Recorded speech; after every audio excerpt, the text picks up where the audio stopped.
নমস্কাৰ মোৰ প্ৰিয় ছাত্ৰ ছাত্ৰীসকল, আজি তোমালোকলৈ লৈ আহিছোঁ তোমালোকৰ জংগাৰৰ প্ৰথম শ্ৰেণীত থকা এটা সৰু খুব ধুনীয়া কবিতা।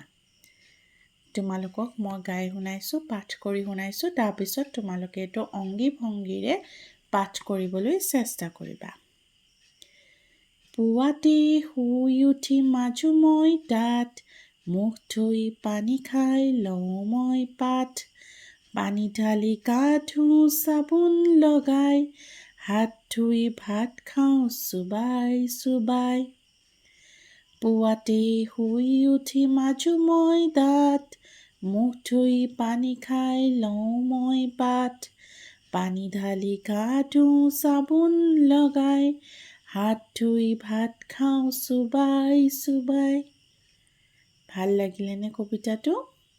এইটো তোমালোকে অংগী ভংগীৰে গাই মোক দেখাবা দেই। আজিলৈ ইমানেই, ধন্যবাদ।